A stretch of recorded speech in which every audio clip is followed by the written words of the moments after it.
반갑습니다. 반갑습니다. 네, 교도님들 반갑습니다. 지난주에도 뵙고 오늘도 뵙고 너무 좋습니다. 깨달음의 달 4월에 우리 교도님들과 함께 공부할 수 있어서 참으로 기쁜 시간이라고 생각을 하고 준비를 했습니다. 저는 오늘 하늘을 향한 간절한 영혼이라는 주제로 우리 교도님들과 함께 공부해 보자 합니다. 우리나라 속담에 지성이면 감천이라는 말이 있습니다. 무슨 뜻인지 다들 아시죠? 네. 지극히 정성을 들이면 하늘이 감동한다는 뜻인데요. 얼마나 정성을 들이기에 하늘마저 감동을 할까? 우리가 하늘을 감동시킬 일이, 감동시킬 만큼 정성을 들이는 일이 과연 무엇이 있을까? 요즘 우리 젊은 세대들을 보면 워낙 사는 게 어렵다고들 많이 하잖아요.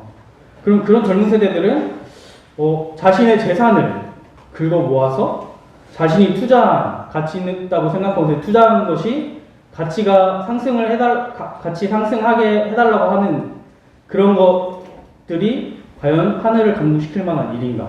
아니면 요즘 맛집들이 워낙 많잖아요. 근데 또 사람들이 많이 기다리고 있으니까 제가 가는 맛집에 가서 웨이팅 없이 먹을 수 있게 해주세요. 이렇게 하는 기도가 과연 하늘을 정성시킬 수 있는 일인가? 그렇다면 이 사람들이 간절히 원하고자 하는 일이 있을 때 무엇을 하죠? 네. 요즘 우리 교도님들께서도 매일매일 하고 계시잖아요. 사람들이 간절히 원하고자 하는 일이 있을 때 하는 것, 그것은 바로 기도입니다. 요즘 저녁 9시만 되면은 카톡 알림이 불이 나고 있어요. 바로 여기 계신 우리 교도님들께서 기도 열정으로 이렇게 불이 나고 있는데요. 덕분에 저도 다시 한번 마음을 챙기게 되고 또 제 자신을 돌아볼 수 있는 소중한 시간이 되고 있습니다. 감사합니다. 네. 종교가 있는 사람이든 또 종교가 없는 사람이든 누구나 간절한 혹은 위급한 상황에 맞닥뜨리게 되면 자신도 모르게 각자의 원하는 바에 의해서 기도를 올리게 됩니다. 하나님, 예수님, 부처님, 사은님 등 각자의 신앙처를 찾게 되죠. 우리 교도님들은 사은님 자주 찾으시나요? 네. 이게 습관이 안 되면 자기도 모르게 제가 엄불교회 다님에도 불구하고 오마이갓 이렇게 신을 찾게도 되고 이렇게 되는데요. 이게 우리 원불교 교도님들이라면 사은님이 저절로 나오게 평소에 많이 사은님을 찾으시면 좋지 않을까 생각을 해봅니다.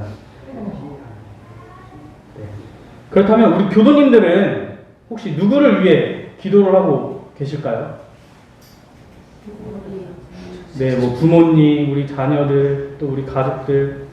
그렇다면 누군가 나를 위해 기도를 해주시는 사람이 있을까요?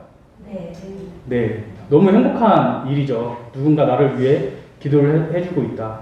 근데 대부분 보면은 우리 교도님들께서는 거의 대부분 자녀가 있으시고 또 자녀가 어린 교도님들은 또 부모님, 아무튼 다들 부모님이시잖아요, 그렇죠? 네. 제 생각에는 우리 부모님들께서 나를 위해서 또 우리 자녀를 위해서 정말 간절히 기도를 해주시지 않나 그렇게 생각을 해보았습니다.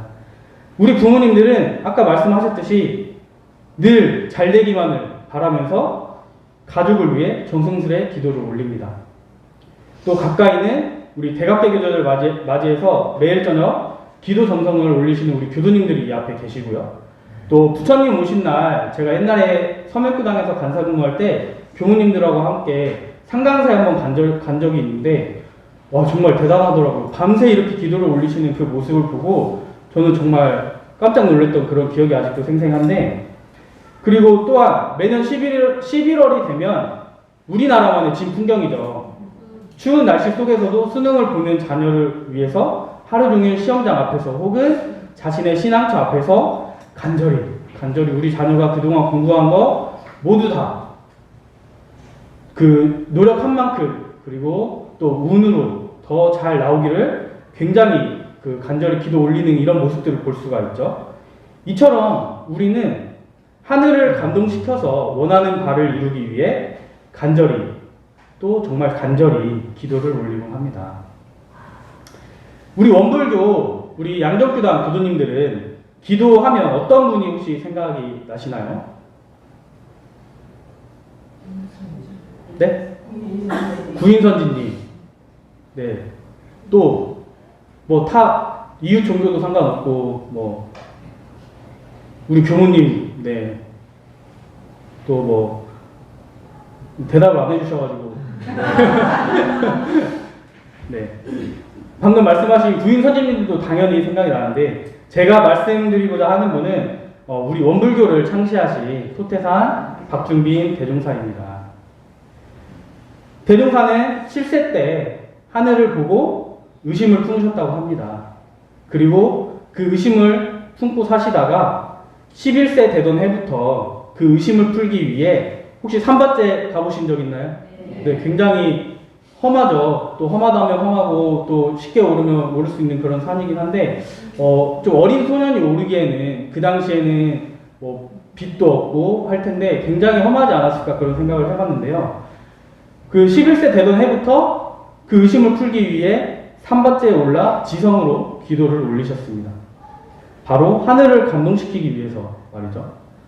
그 어린 나이에도 불구하고 5년을 하루같이 비가 오나 눈이 오나 바람이 부나 아무 관계없이 험한 산밭제에 오르내리면서 정성을 다하셨습니다.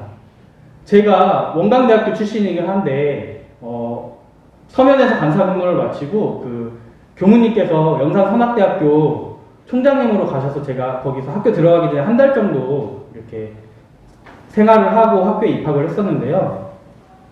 그때 이제 처음으로 산밭제도 가보고 뭐 중앙공도 가보고 했는데 제가 학부 시절에 좀 어린 생각으로 대종사께서는 왜 하필 험하디 험한 산밭제에 오르셨을까 생각을 한 적이 있어요.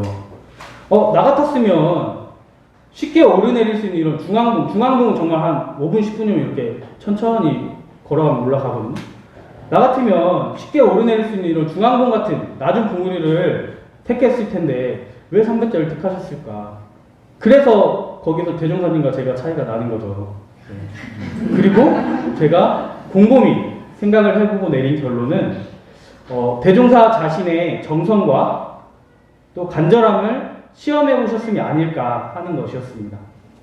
이렇게 험난한 산봉우리를 11세의 어린 나이에 오르내리기가 쉽지 않았을 테지만 그런 가운데 자신의 정성을 시험해보고 하늘에 자신의 간절함을 알리고 또 하늘을 감동시키기 위한 것이었다고 생각을 했습니다.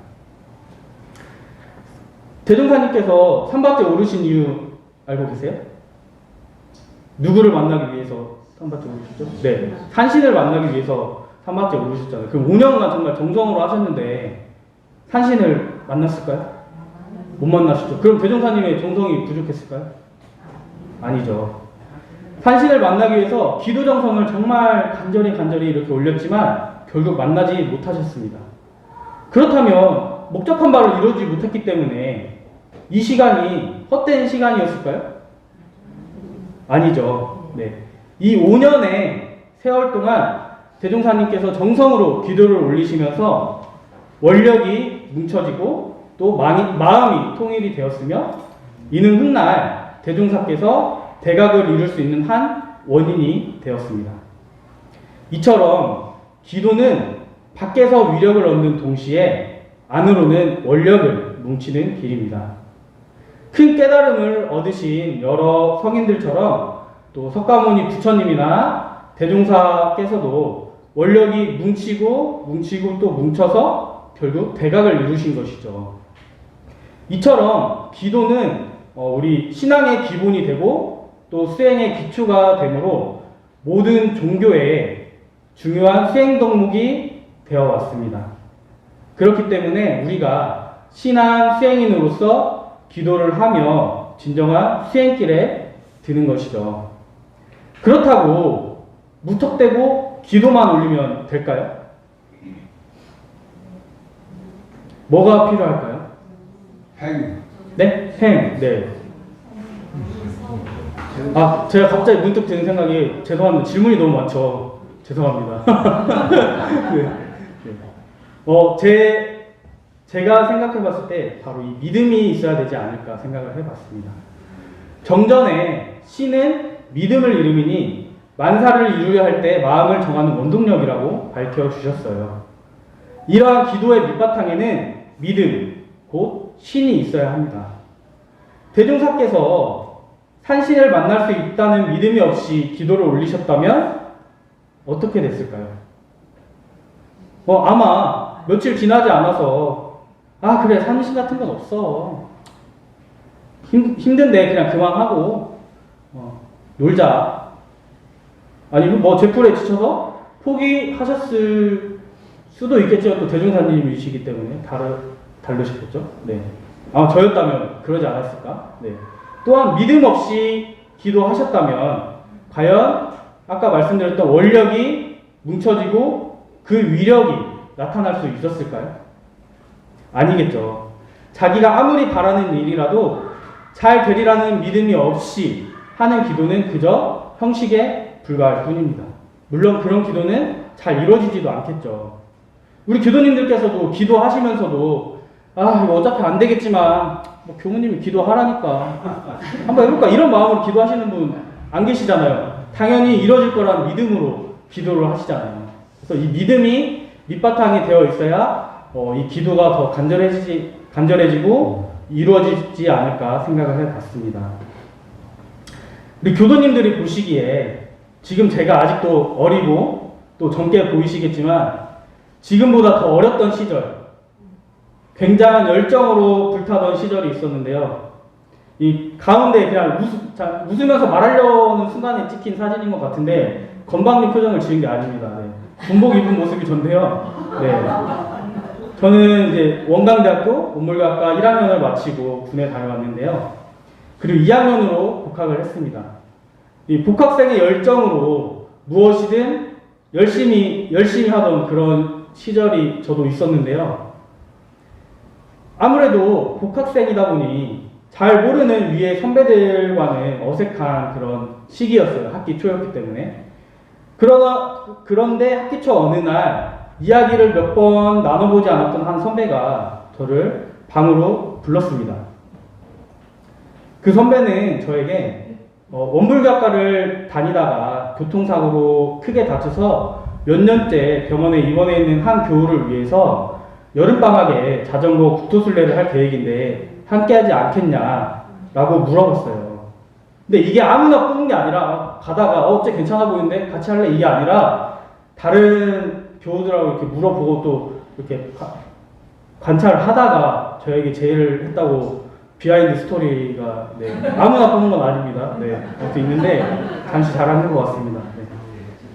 함께하지 않겠냐고 이렇게 물어보더라고요. 그래서 저도 언젠가는 한번 이런 걸 해보고 싶다는 그런 생각이 있는 상태에서 또 복학생의 열정이 있었기 때문에 뭐 그 전에 자전거도 그냥 뭐 이렇게 동네나 이렇게 좀 돌고 했었지 뭐 제대로 타본 적도 없었고 자전거도 없었고 했지만 앞뒤 가리지 않고 그냥 복학생의 그 열정으로 시원하게 그 자리에서 오케이 외쳤습니다.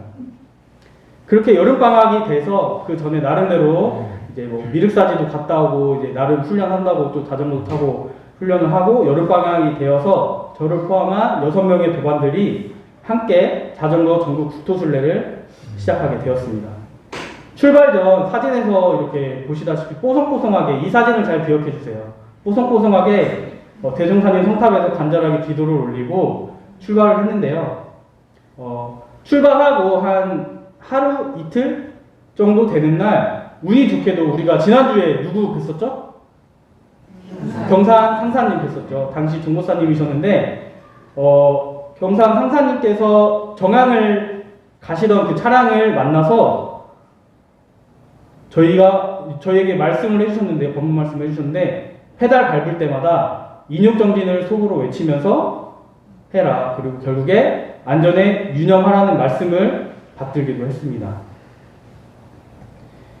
익산에서 출발해가지고 또 누워있는 게 저예요. 네. 정말 준비 안 한 티가 많이 나죠. 너무 힘들었어요. 네. 익산에서 출발을 해가지고 뭐 천안 또 저기 강원도 한계령을 넘어서 속초, 강릉에서 7번 국토로 쭉 내려오다가 뭐 울산, 대구, 부산, 진주, 영광 그리고 다시 익산으로 전국을 순회하는 17박 18일 1500여 킬로의 대장정을 이렇게 시작을 하게 됐는데요. 무더운 여름날에 이 자전거를 타고 순례를 하는 것이 결코 쉬운 일이 아니었습니다. 상사님께서도 이렇게 국토순례를 해보셨나? 정말 하루하루 인욕정진의 나날이었어요.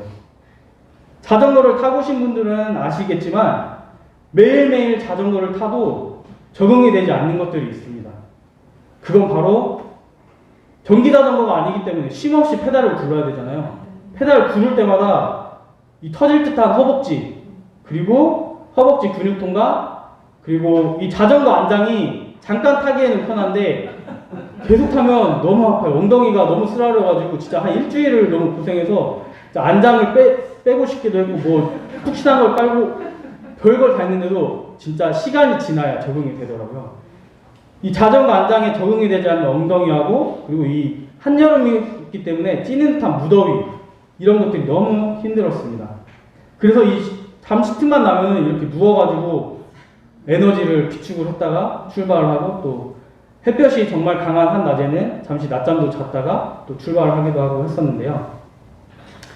게다가 잠자리라도 편하면 좋겠지만 저희는 학생이지 않습니까? 그리고 열정이로 가득했기 때문에 개인 텐트를 들고 가서 뭐 어느 휴게소 또 여기 보시는 데는 제 기억으로 진주에 있는 어느 공원이었던 것 같은데요. 공원의 주차장 또 저는 동해안이 좋았어요. 그런 면에서는 해수욕장이 많아가지고 해수욕장에 텐트를 칠 수 있었거든요. 등등 텐트를 펼 수 있는 곳에서 대부분 노숙을 했습니다. 그리고 비가 너무 많이 왔을 때는 찜질방 갔을 때 진짜 너무 좋았어요. 그리고 정말 제 생애 처음으로 경험했던 이 공동 화장실 샤워장. 이게 지금 생각하면 정말 민폐고 죄송한 일이지만 그 당시에는 저에게 선택권이 없었습니다. 이 화장실에 가서 문을 닫고 이 세면대에 물을 담아놓고 이걸로 빨리 퍼가지고 샤워하고 네 그렇게 개운하게 정말 개운할 수가 없어요. 근데도 그렇게 샤워를 하고 근데 이러한 것들이 반복이 되다 보니까 초반에는 정말 제가 온실 속의 화초였구나 이런 생각을 하다가 모든 것을 포기하고 또 집에 돌아가고 싶은 그런 마음이 또 자주 일어나고 복학생의 열정으로 오케이를 외치던 과거의 제 자신을 욕하기도 했습니다. 하지만 이런 힘든 경계들을 이겨내고 무사히 순례를 마칠 수 있었던 이유가 따로 있습니다. 순례를 위해 정말 많은 분들의 도움을 받았는데요. 그분들의 은혜와 또 함께하는 동지 도반들도 그 이유가 되겠지만 무엇보다도 우리를 지탱해준 힘은 바로 매일 밤마다 간절히 올리는 기도였습니다. 만일 우리 이웃이 굶어 죽는다면 그것은 법신불 사하님이 돕지 않아서가 아니라 당신과 내가 돕지 않아서입니다. 만일 우리 이웃이 죄악에 시달린다면 그것은 법신불 사하님이 가호하지 않아서가 아니라 당신과 내가 나서지 않았기 때문입니다. 고 헌산 길강호 교무님의 기도문 중 일부인데요.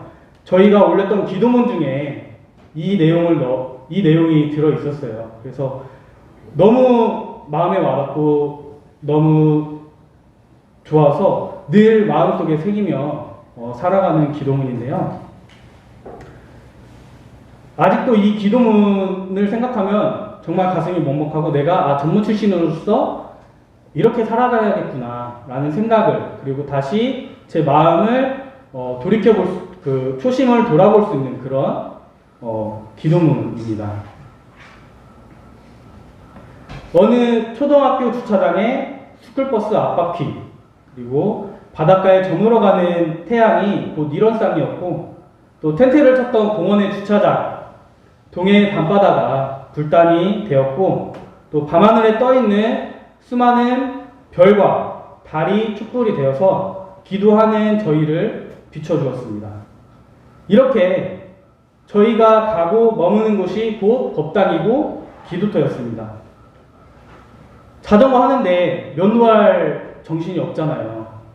웬 수염이 덥수룩하고 시꺼먼 이런 젊은 남자 청년들이 갑자기 나타나서 기도를 올리니 얼마나 지나가는 사람들 이상하게 보였을까요? 저희 정말 어느 기도 장소가 없어 어디 초등학교 들어가가지고 마침 스쿨버스가 있길래 그 앞바퀴에 불다 차려놓고 기도 올리고 막 그랬었거든요. 네. 하지만 이 주변의 시선은 아랑곳하지 않고 열심히 목탁을 두드리면서 독경을 하고 또 기원문을 올렸습니다. 나를 위해, 소중한 인연을 위해 교단, 사회, 국가, 세계, 일체 생명을 위해 정말 일심으로 기도를 올렸습니다. 앞서 말씀드린 것처럼 비록 기도 장소가 없어서 공원 주차장이나 학교 같은 곳에 기도를 올리기도 하고 또 씻을 곳이 없어서 화장실에서 샤워도 해보았지만 부족한 것은 정말 어느 하나도 없었습니다. 부족한 것이 있었다면 그건 제 자신의 정성 일념이었을 것입니다. 그리고 다행인 것은 내가 아닌 남을 위한다는 마음이 무엇인지, 그리고 내가 성직자로서 어떤 삶을 살아가야 할지 깊이 고민해보고 조금은 알 수 있었다는 것입니다. 그렇게 기도를 마치고 나면 거짓말같이 하루의 피로가 풀리고 다음날을 준비할 힘이 생기고 했습니다. 여기 어딘지 아시겠어요? 네, 삼바제죠. 네, 이때도 너무 신나 있었어요. 거의 일정이 마무리돼 간다는 이 생각으로 삼바제에서 기도 올리고 익산으로 출발했던 것 같은데, 이처럼 기도는 개인에게는 큰 힘과 위로가 되었고 또 아무런 사고 없이 원만히 전국 국토순례를 마칠 수 있는 원동력이 되어 주었습니다. 만일 제가 매일 밤마다 올리는 기도에 대한 믿음과 정성이 없이 피곤해 죽겠는데 무슨 기도야, 그냥 잠이나 자고 싶다, 이런 마음으로 몸만 그 자리에 있었다면 원불교 예비 교역자로서 자전거 국토순례를 시작하게 된 본인은 잊은 채 그저 힘든 유체 노동에 불과했을 거라는 생각이 들었습니다. 아까 처음에 성탑에서 찍었던 사진 기억나시죠? 네, 사진이 좀 흐려서 뭐가 뭔 차이야라고 하시겠지만 허벅지를 보시면 이 경계선이 나타날 정도로 껍질 벗겨지고 뭐 아무튼 근데 너무나 지금 기쁜 순간이에요. 이 순간이. 이 사진에 계신 자산 상사님께서는 믿음대로 산다라는 책에서 사물의 원리나 우리 심리 현상은 믿음이 가는 쪽으로 기울고 믿음이 가는 쪽으로 나아가고 믿음이 가는 방향으로 하나되고 믿음이 가는 쪽으로 정성하여 믿음이 가는 방향에서 결과물을 생산해내기 마련이라고 말씀을 해주셨어요.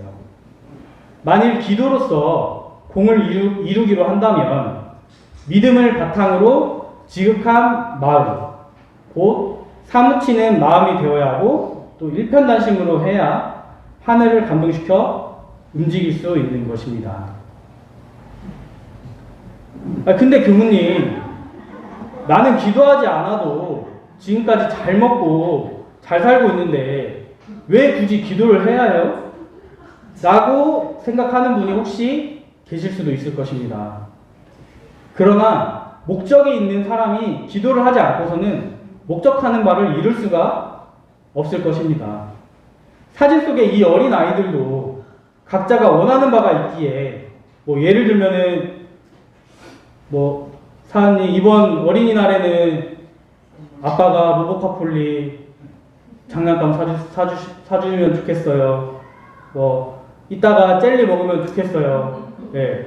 각자 바라는 바가 있기에 간절히 기도를 하는 것이겠죠. 작년 5월에 열반하신 고 예타원 전이창 동사께서는 성공은 개인 혼자의 힘으로 되는 것이 아니라 진리의 힘이 있어야 하고 불보살의 호렴이 가피해야 하며 또 이웃의 도움과 대중의 힘이 함께해야 비로소 무난히 일을 이룰 수 있고 목적하는 바에 성공을 가져올 수 있다고 하셨습니다. 이처럼 기도는 그 힘을 얻는 길이 되고 그 감흥을 얻는 길인 것입니다. 아무리 작은 일이라고 하더라도 나 혼자의 힘으로 되어지는 것은 없습니다. 하늘의 감흥을 얻어서 천력을 빌리고, 불보살의 감흥을 얻어서 법력을 빌리고, 대중의 감흥을 얻어서 대중의 합력을 얻어야만 아무리 작은 일이라도 성공을 하게 될 것입니다. 그리고 바로 그것을 얻는 길이 기도인 것입니다. 그렇기 때문에 목적이 있는 사람이 기도를 하지 않을 수 없는 것이고요. 우리 교도님들도 요즘 매일 저녁에 기도를 올리시는데 각자의 원이 있기에 정성 들여서 기도 올리시잖아요. 혹시 여기 앉아 계신 분들 중에 우리 화타원님께서 억지로 시켜가지고 혹시 하신 분 손 한번 들어, 네, 손 못 드시겠지만, 네. 화타원님께서 억지로 시켜서 하신 거 아니잖아요. 그쵸? 각자의 의지에 의해서 원하는 바가 있기 때문에 기도를 올리실 텐데요. 우리 교도님들 평소에 얼마나 간절하게 염원하고 계십니까? 아무것도 하지 않은 채 그저 하는 일이 잘 되기만을 바라고 또 잘 되지 않으면 원망만 하고 계시지 않은가요? 기도는 무엇을 요구하는 것이 아니라 간절한 소망입니다. 따라서 기도에는 목소리가 아니라 진실되고 정성스러운 마음이 있어야 한다고 합니다. 진실이 담기지 않은 말은 울림이 없기 때문에 하늘에 닿지 못하고 자신의 머릿속에서만 울릴 뿐이라고 합니다.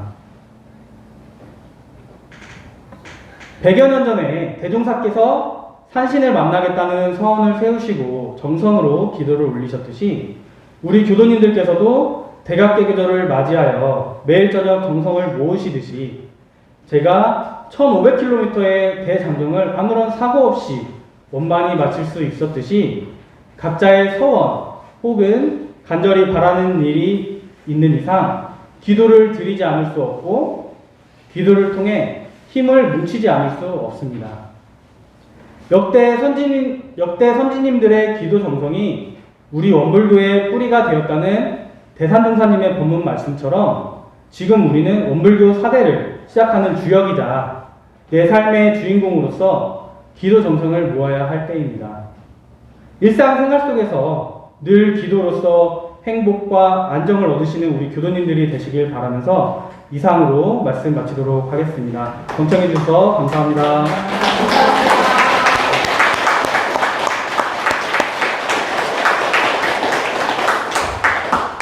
네, 끝난 줄 알았죠. 네, 잠시 드릴 말씀이 있습니다. 네. 설교는 끝났고요. 네. 지난 3월에 열심히 학생회를 다니다가 성장해서 청년이 된 우리 양정교당 청년들과 부산울산교구 청년 봄소풍을 다녀왔습니다. 다른 교당 청년들과 만나서 즐겁게 게임도 하고 또 맛있는 음식도 먹으면서 즐거운 시간을 보냈고 앞으로 좀 정기적으로 만나자 이렇게 약속을 했는데요.